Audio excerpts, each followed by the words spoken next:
Hello everyone, how are you? Hope all of you are fine. Thanks for supporting us. Today I will talk about one important topic, that is the foramina of skull base. Understanding skull base foramina is essential for anatomy exams, radiology reporting, neurology and neurosurgery.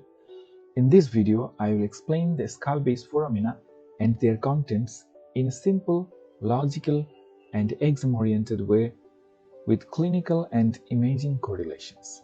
The skull base forms the cranial cavity and is divided into three parts: the anterior cranial fossa, middle cranial fossa and posterior cranial fossa. Each fossa contains important foramina that transmit cranial nerves and blood vessels. Anterior cranial fossa. Here we can see this is the location of foramen cecum.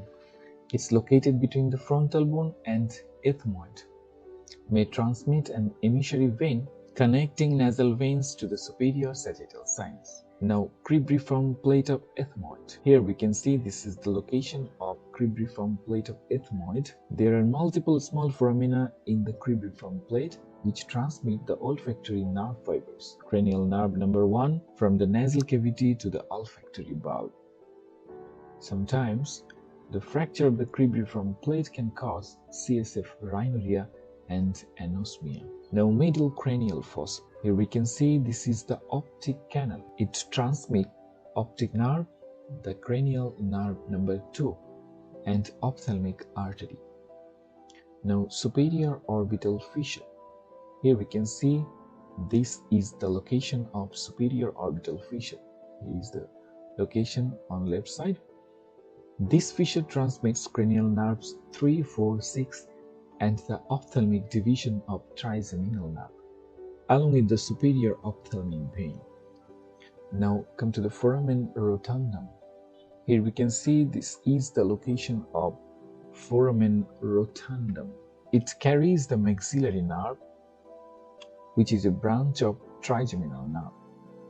Now foramen ovale. Here we can see this is the foramen ovale, which transmits mandibular nerve, which is the branch of trigeminal nerve, along with the accessory meningeal artery and the lesser petrosal nerve. Now, here we can see this is a small foramina, which is known as foramen spinosum.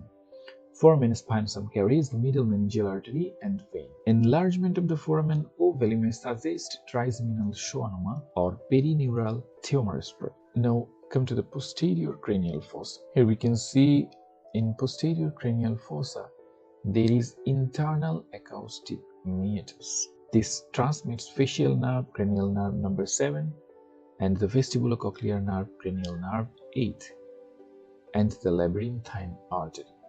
Now come to the jugular foramen.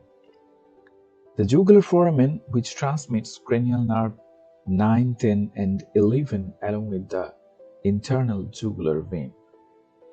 Jugular foramen syndrome affects swallowing, voice, and shoulder movement. Now, hypoglossal canal.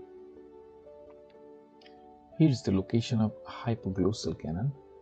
This canal transmits the hypoglossal nerve, cranial nerve number 12, responsible for tongue movement. Now, finally, the largest foramen, that is foramen magnum. The foramen magnum transmits the medulla oblongata, vertebral arteries, spinal accessory nerve, and meninges. Mastering skull base foramina is crucial for anatomy exams, radiology interpretation, and neurological localization. If you found this helpful, please like, share, and subscribe our channel for getting this type of high-yield medical contents. Thank you very much.